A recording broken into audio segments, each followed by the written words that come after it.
Welcome back to another episode of Space Coast Industry Leaders. It's been a little while since we've been on a podcast, but we're back. The hiatus is over. Today, I have somebody who I've been working with for the last couple of years. We've done a lot of photo shoots together, as you can imagine, and I think it'll just be good to have him in to bring some value to you guys, just to share some stories, some background.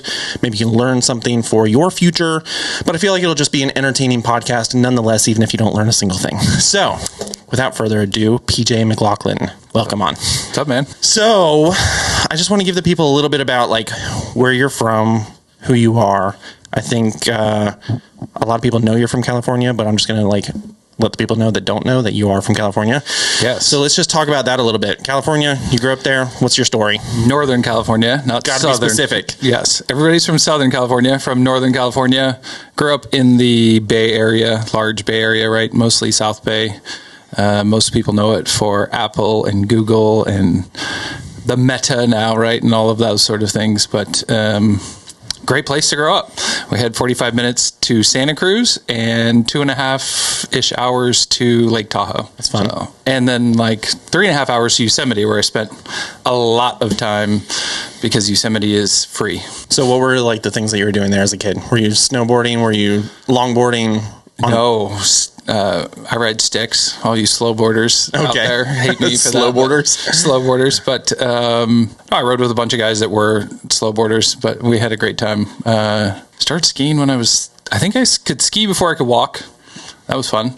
Grew up South Lake Tahoe. So just like California has north and south, Lake Tahoe has north and south. So like you're either a North Shore guy or a South Shore guy. Okay. And enjoyed skiing a lot. That was like the sport that I was really good at. And spent a lot of time in Yosemite. Okay. Yosemite, whether it was camping or backcountry or, they actually have a really good ski program. You can take your kids there and kids ski free. So my parents would bus me up the hill and show up around noon and have their lunch and then like come ski with me in the afternoon. And so that was always fun. Cool. So why'd you leave then? I honestly thought I was going to live there forever, right? Like, you grow up in a place like that. It is all about entrepreneurs, all about like startups and how can we improve the world by making something, whether it was technology or something else, 10 times faster, 10 times cheaper. That was like the rule of Silicon Valley. If you can do it 10 times cheaper, 10 times faster, we could launch a product, right? And so it was fun. I loved living there. So moved to Florida because my wife got a job with Florida Today and USA Today networks. Okay. There was a connection there between Northern California where she was working and here, and we said we'd come for the 2 to 3 year plan. Were you like apprehensive? Were you like, I don't know about this? Well, it was just different. You're like, let's see, just give it a try. We knew like we had to make the move if it was going to like one shot to like make a move literally across the country and like start over, right? And it was a 2 to 3 year plan because Melbourne seemed too good to be true. So 2 to 3 year plan. How long are you here now? How long have you been here? 10 plus years. We got to year 3 and it was like, okay, this is home. Yeah, this is good. Yeah, like it actually is like, well, I think things changed in those, right? So what was that, like 15, 16? Things started to change. They were coming out of the space shuttle, like the shutdown, right? Like, yeah, my dad was buying property all over the U.S. And so I remember clearly going to Detroit and with the auto industry shutting down, with the real estate economic collapse, you could see how it changed that city. And we landed in Titusville. And I was like, this feels a lot like Detroit. Like, not a lot going on. Yeah. And it was just a rental up there so the dog could come with us, right? Like, yeah. And you just didn't know the area yet. Her work told us it was 45-minute commute. And we're like, sweet. Yeah, like, that sounds great. I was doing 2.5 hour commute, like 45 minutes. Yeah. I didn't realize it was like 45 miles, Right. Like you're moving. Yeah. Like versus California, you're just stuck. Yeah. And, really fell in love with I think first fell in love with the community and being part of a community where the leaders didn't just cut a check and tell like the nonprofits to just, here's my money, don't bother me, right? Like I got really involved, Lead Brevard, Junior Achievement, Space Coast Field of Dreams, where I really got to see the community support those 3 organizations. And I was like, okay, this is kind of a special place. Yeah. It's funny. I have written down here a couple of those things. One of them was Field of Dreams for sure. So since you brought it up, what was Field of Dreams to you? What have you like done there, and what's the future of it? Ooh. I know it's like kind of three layered question there, but there's a lot going on, and it's a really cool thing that they're doing. I don't know of any facility inside of Florida that has what we have at the Field of Dreams. And I would kind of back up and say, right, like the state, West Melbourne, and 4 to 5 large companies came in and really gave us kind of our starting money because it's a $5 million park, right? Yeah. And then the community came together and built the playground, which was like one of the first things. Like everybody told me how cool the zoo was when the community came together and built the boardwalks and all of that. But we weren't here, so... seeing the community come together, it is a playground. We have soccer, basketball, baseball, some multi-purpose areas where whether it's yoga or stretching, and a park built for those of all abilities, right? We used to call it special abilities, special needs. Now you say all abilities? Now you say all abilities, right? Yeah. Like it doesn't matter. It covers everybody. The challenge is most people see it as a community park, a city park. And we didn't build it to be just another park or playground, right? It was built. And so our passion really is how do we continue to drive that all abilities, create leagues. And so in California, I was involved with the Challenger program where we brought together, I don't know, it was like 17 little leagues. And we had 3 games on Saturday that were just for those kids. So that's cool. Their older brother or younger brother played in the regular little league, but they had nowhere to go. They were just sitting on the sidelines. And so we put together a Challenger division there. And so I was just driving Mitten in real estate, right? Always driving. And I was like, what's this Field of Dreams? And got connected with Milo initially. And I've been on the board ever since. And we really just wanted to be programming based for that population, right? Like I would just love to see more of that inclusion and a safe, fun place where they can go do what they do, right? Like, and because it's so many, the population is so big, you don't know whether it's autism or physical abilities, right? Like you have to cover everything. And we just want it to be like Florida's, really. I mean, that would be the goal, right? Like everybody, and even maybe the Georgia and the Carolinas, like how do we continue to just pull kids and adults to be able to play and have fun, and they have the right to that, right? Yeah, no, that's amazing. So you're trying to bring that kind of Challenger program to here, to where there's going to be like leagues potentially? Yeah, kids? We already have, through a couple different communities, we have some, and our goal as the board is just to say, like, every kid can play. No cost. Yeah. If you are of that population, and it's challenging because they have medical bills, and of course the parents are pretty strapped, right? And so what is the place there? Aves Place, I believe it's actually called. What is that about? Aves is part of Promise, and that is a young lady who they named the bakery and the ice cream. I don't know what you like an ice cream shop. Ice cream shop. Yeah. I was like creamery. That's not the right word. Kind of. We were spending last month with Ben and Jerry. So I'm like, wait a minute, is it creamery? Is it right? Like, it's a place where the Promise residents can actually have a job. Right. And so that's the whole Promise always, like, we utilize Promise for some of our mailers for the kids that really can't come out of their room. They don't like to come out of their room. And so for whatever reason. Right. How can we help employ them with some mailers, right? Stuffing envelopes and putting stamps on and things like that. And then Aves was really a place, a bakery, a cafe, right, that the community could then visit, but was employed by Promise residents. So. And that's all it employs, right? Or correct. Okay. Yeah. Yeah, that's cool. So I want to work our way into real estate, but I feel like a fun kind of way to do this is you have had a few jobs in your life. Quite a few. Okay. So we've talked about this before a little bit, but I feel like it'd be fun to go, what were just a couple of these different categories of jobs that you were in, and how did that maybe lead into real estate? Because it's not like you were in real estate forever. Like you've done a couple things. No, I fought real estate. My mom. You did? My mom worked her way up from teller and was like part-time teller, and then it got into the loan side, right? And never really was a loan officer, but was always in the background. And then my dad was always in construction, right? And like he when I was little, he worked for Ace, but then he was always in construction. And so it was there was probably real estate talk your whole life, like in your household.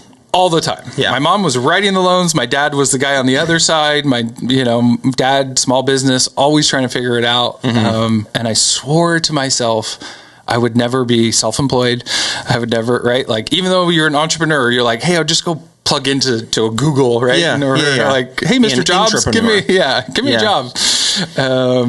I swore I never would, and so I fought it, and finally, so I finally ended up working for a gentleman who was developing commercial real estate, and I was like, wait, these guys drive nice cars, they have nice clothes, yeah, and I'm here looks kind of fun. I'm grinding, right, and it's like they kind of just breeze in, breeze out. And, you know, I didn't see all the things that they did in their office behind the scenes. But this was in California? In California, yeah. I ran a really high-end, like crazy high-end baseball store. Like, okay. It's hard to even put into words. You know, like every Hall of Fame inductee, we had a signed jersey in the attic, right? Like there was millions of dollars of just memorabilia. So it was like going into like a museum / store, right? In a way. Okay. Ran that. We grew to 3 or 4 stores and was having fun with that. And I'd always just like, okay, was fighting real estate.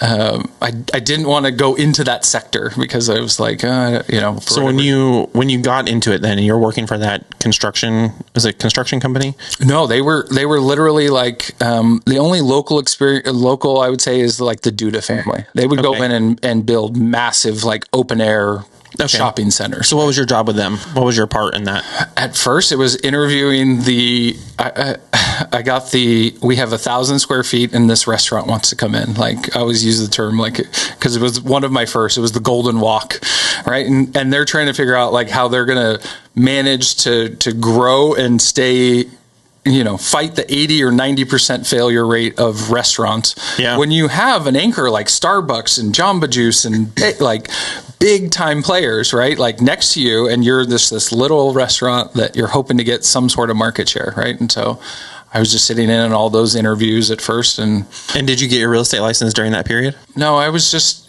because commercial, right? Like it was just, it was different. It was actually a great way for me to understand like, hey, give me your business plan. Yeah. What happens when your cook doesn't show up, right? Like I remember my boss at the time, like that was the number one question. Like your family, you want to start this company. And what happens when your chef doesn't show up? Like your customers are pissed if there's no food coming out of it, or you have to become the chef, right? And you don't know how to cook the food, right? And so that's a problem. No, so I was kind of dabbling in the commercial space. I was helping my dad, you know, look at properties all over the country. And when we landed in Florida, it was like residential's. It was just so much more fun. Yeah, it's the emotions, right, and I think HGTV was also on the scene, right? And so you start to like it finally became this. What was the show then? It wasn't Chip and Joe then. Oh, I don't know what was big then. I don't know. Just House Hunters of some kind. Yeah, it was like right, like yeah, but it was still big. And I think $1 Million Listing was also just coming onto the scene. And, you know, I tell people all the time, I love that show because I love seeing somebody else go through the pain and misery that, like, I don't watch it for, like, oh, whoop-de-doo, like, the Altman brothers just signed this deal, right? I'm like, the deal fell apart. Ha! Like, it happens to all of us. Yeah, even on TV. Even on TV. I think the editors are like, hey, we got to plug this in, too. So yeah, that makes sense. Okay, so you started as a single agent, I would assume? Started as a single agent. Okay. How long were you a single agent? Maybe 9 or 10 months. Okay. I don't know the timeline. It's kind of funny. It's and kind of a blur now. Did you immediately start a team, or did you like join a team and then later start it? What was that like? Teams were, I mean, in 2014, it was teams. There wasn't a lot of teams. Okay. It was mostly single agents. It was primarily, I would say, like 98% single agents, right? And so, I was a single agent. Tom Ferry, I had been following Mike Ferry, Tom's dad, and Debbie had a free event in Cocoa Beach, and I went to that, and they were doing Blueprint in Orlando, and Tom was like, teams are going to take over, right? And this was 2014? 2014, in Orlando. At that Blueprint, it's funny how many friends like I have in the industry from one event that were like, that was the event that like the light bulb went off, right? Like they started forming teams and like, wow, it just took off, right? Yeah. Like I remember seeing DJ and Lindsay who are in Jacksonville now and have a massive business, right? $1 billion business. And they started from that event. It was that event, right? Or Ryan in Tampa, it was that event, right? So it was just, and like we would tell Tom like, hey, you got to bring this event back. He like the next year it disappeared off of his schedule. And we're like, this is the event that like, this is the one. It sparked it for everybody. Like, so. Okay. So you started Platinum Group in 2014. Was it called Platinum Group then? It was. Okay. I hired a guy out of the Bay Area that I knew that did branding, and he did like all the I probably spent $2,000 to figure out what name. Yeah. I was like, I feel like every name was taken, right? Like it was like, it was hard. So I hired him. He did everything. And he's the one that I didn't come up with the name Platinum Group. He's like, based on what I see, in terms of real estate or teams or brokerages even, right? Like I wanted to be like the elite team. It sounded cool. And it was like, there's Remax Elite. Can't do that, right? And so makes sense. He named it. It was more just strategic. Like what name makes the most sense for business? What name, what colors. Yeah. What branding. Yeah. How can we run with it quickly? Yeah. 2014. So you're coming up on almost 10 years. Yeah. With that. So are you growing the team kind of the same way? I know you joined Place. What is Place having to, like, what part do they have in growing your team at this point? I plugged into Keller Williams, and there was this guy, Ben Kenny, that had Brevity, which is a CRM. And so it was just interesting enough because I connected with him about the CRM. Actually, the CRM was actually built first as a client management system, right? So it wasn't like your leads and your people go into it. It was like when you're in the transaction, how do we service the client at a higher level? And it was actually at a Tom Ferry event where the CEO of Zillow said, how many of you have taken a taxi cab in the last 5 years, and how many of you enjoyed it? And all of us put our hands down. He's like, how about Uber and Lyft? And like only 30% of the room put their hands down. I was like, wait a minute, like the model's there, right? Like the public is telling us, like, I don't want to call this taxi hotline number and have a angry, crazy lady on the other side, and you're waiting out in the rain. And it was like, right? Like, the consumer wants on-demand information. They don't want an on-demand agent. Right? Okay. Like if you're up at midnight worrying about something and you can go onto our portal and see what happened that day. Yeah. Like we did this for you. And that's what we promised you when we sat at your kitchen table. And so Ben had built this CRM, but it was more client facing. So I was interested in that. And then we later joined with him. Then we dated Place for probably 2.5 years. Jen Peters, my business partner, Ben, a KW agent for a long time, knew of Ben, and Ben and Chris joined forces and started Place. And so Jen really was like, we got to go talk to them. Wasn't the right time. And then we started to see like, okay, they know who they're attracting. It's this medium to size large teams that is their consumer. And so they're building a platform to pour gasoline on that fire, right? Like it's the Mr. Wonderful quote, but. Well, I mean, it works. And then do you feel like it's a selling point for bringing people onto your team? We have 600 employees through Place. So and that's why I started kind of backed up and started talking about Keller Williams. I went to Austin and he's like, I have 200,000 agents and $900 million to spend every year. How long is it going to take you to get to there? Why don't we just partner? You run your business and I run my brokerage and we're good, right? And Place essentially did the same thing. They're like, you do you, we're just going to help you grow faster. Yeah. So it's a no-brainer for us. I feel like something else that I've heard come up a few times just from working with different people on your team is career planning and like a 5-year plan. I feel like I hear that a lot.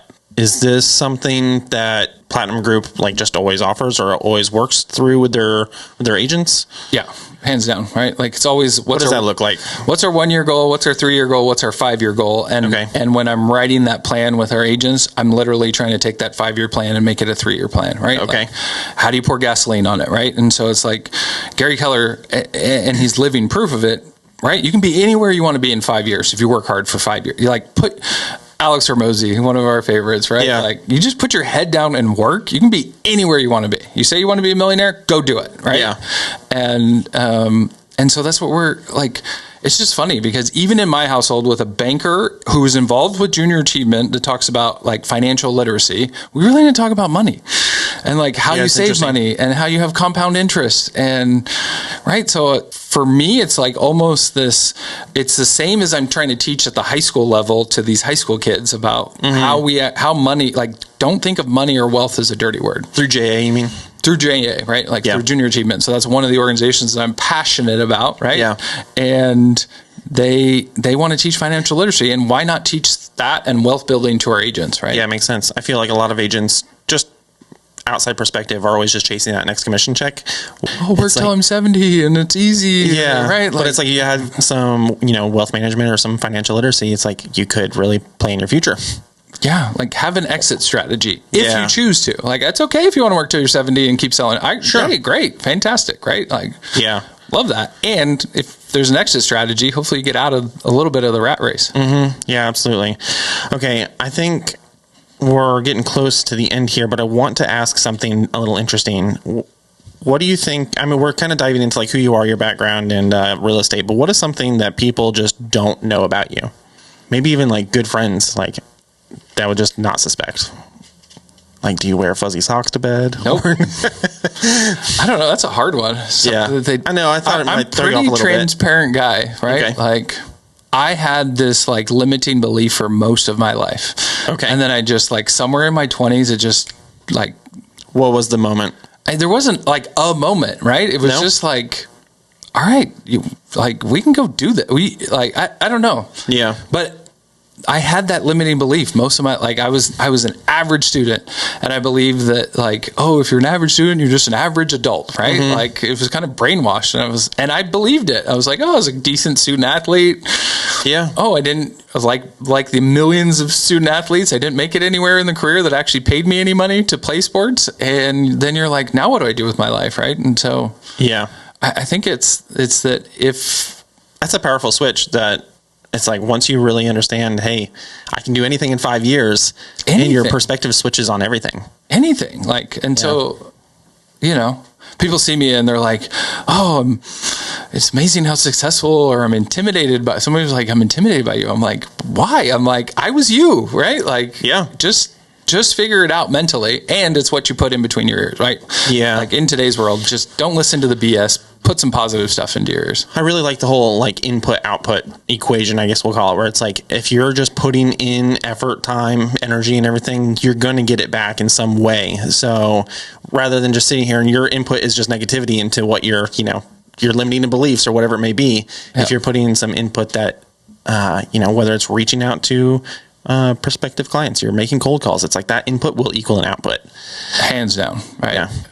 And yet most people just don't want to take that next step. They're afraid of something. Like somebody told, it was actually, keep talking about Tom Ferry. We're all 7 thoughts away from death. Like if I don't make that call, I won't get a commission. If I don't get a commission, I can't pay my mortgage. If I don't pay my mortgage, I'm homeless. If I'm homeless, I die. Yeah. It's like I got there in 6 steps, right? And like that is the internal. So it's like between Tom and Tony Robbins and Gary Keller, and then like Ben and Chris. It's fantastic. I was listening to one last night, No Days Off, and I was like, oh, I don't want to listen to this podcast. Like, I want a day off. Yeah, just every once in a while. And it was like Brian Gubernick saying, like, right, like you have 15 minutes in your day to work on yourself to just get 1% better in one aspect. So he's like, there are days off, and yet, right, like, what did he use? The cheeseburger effect. If you eat a cheeseburger for a day, it doesn't really affect you. You eat it for a week, You eat it for a month, you do it for a year, all of a sudden it starts to show up. Right. You eat a salad and you do the opposite, right? Like that input has an output. Right. It just might be time delayed, but that's okay. Right. It'll happen. If you put it in a perspective of a month versus a year, you're like, if I ate McDonald's every day, there's that. That reminds me, there's another thing that I saw recently where it's like you might have some giant task ahead of you that is seemingly, it's like, how do you eat an elephant one bite at a time? Well, this thing was also similar to that, where it's like, what if you literally just focused 5 minutes of your day? Just literally 5 minutes, and you're like sitting down 5 minutes towards this giant goal, whatever it may be, and you just did it every day. It really stacks up. It's like, and it keeps your momentum going instead of you going 3 months down the line. Man, I wish I just would have put in a little bit of effort. Well, you put in 3 months of 5 minutes. Like you put in a year of 5 minutes and it equals a month probably, right? Like I'm not good at running numbers in the middle of a podcast, but it over a decade, that's a big 5 number. minutes matters. Yeah. Yeah. So I think that's good. What else do you have going on? Future plans for real estate? I know you're growing your team. What are you seeing for your future in real estate? I mean, I think teams are going to continue to dominate in the real estate market, right? You just can't. Some people can do a lot of things at a very high level. Yeah. And yet most people are built just to, so I see real estate teams just continuing, right? So how do we continue to add to the value of the consumer and add to the value of the agent? So, like we have staging and repair, or we have title, we're working on mortgage next, right? So like, how do you have this just amazing experience for the consumer that creates some stickiness inside of your agents, right? Like, you can go. You think that's a trend that's going to be just seen everywhere? Like I think so, right? Like, more full service things. If you're an agent and you're really good in front of consumers, I want you to do that 100% of your time. I don't want you worried about marketing, worried about... where are your strengths? Yeah, just go out and be with people, right? And let us take the rest of, right? Like, take that leverage off of their plate. So the last thing I want to bring up is I've seen you bring some new agents on over the years, like fresh agents. Yeah. And then, you do some coaching with them and they end up doing pretty well. And I feel like I don't remember the exact stat, you might know it, but it's like 90% ish of agents don't renew their license after the first year. Yeah. First 2 years, cause it's a 2-year license or whatever. So it's, it's something like, it's a pretty big fall off, but you have had success with, bringing brand new agents in. And I know you had one recently that was in the top 50 within like a year. Yeah. So what kind of advice do you give to brand new agents? Plug into something that is not you trying to figure it all out. Right. Like, it's funny. Part of me wishes that I had plugged into a team, in 14 or 15 and just literally poured gasoline on that fire. And yet I wouldn't be here today of what I've learned over those, 8 years. We see most agents, there's so many things to do, right? Like, first of all, the barrier of entry is pretty easy and they don't teach you what you actually have to know in that barrier, right? It's like, you have to know all the laws, but they don't teach you nothing about real estate. Nothing about real estate, right? And so, plugging into a team, I don't know how you would do it on you have to be that exceptional 1 in a million to really take off, right? And I'm not saying I'm that. I don't mean that in a way, right? Like I've always also had a partner. Like I couldn't do it without Jen, right? Like, so I have a partner. Yeah. And so if you're a single agent and you don't have a partner with you of some kind, right? Yeah. Like, and you can start your own team. I'm not saying join another team. Just know you're going to kind of go through, right? Like every real estate team that I know of, I don't care who they are. I truly do not. 100% of real estate teams have tore it down and rebuilt it and tore it down and rebuilt, right? Like there's nobody that's like, I've been on this team for 50 years and it's been fantastic and I'm going to ride off into the sunset, right? Right. So if you're going to start your own team, get ready, buckle up, or plug into a team where they allow you also to start a team within their team, right? Yeah. And you're just leveraging leverage, right? And so I see it just continuing. Commission compression is going to happen. So that's why we're looking at other services because, if all of a sudden you're making a third of what you're used to making, you got to sell. What happens when Zillow makes it 10 times faster and they missed their boat? I'm sorry to talk bad about Zillow, but most of my guys are gone out of there. They could have done it and they missed the boat, right? Interesting. They didn't open their brokerage in all 50 states until 2020 or something, right? And it was already over. Like they should have come in 15 and said, all 50 states will list and buy every house at 1%, and all the agents would have flocked to Zillow because they would have made it up on volume. Right. And instead they piddle patting it around and started their iBuyer list out, right? Sorry, Zillow, but I'm honestly a little surprised that I kind of would have thought that I know we have a lot of tech and real estate and whatnot, but the agent still really matters. And 5 years ago, I might have guessed that it wouldn't quite have mattered as much as it still does. And you really need an agent on your side that can help you navigate things because there's a lot going on that Zillow is not going to tell you or whoever. Yeah. I think right now you're seeing, from those tech companies, that middle of the row, they're middle of the row employee. And now they're like, well, I'm kind of pissed that Google let go of me. So I'm going to go after the real estate. There's billions of dollars to go after, right?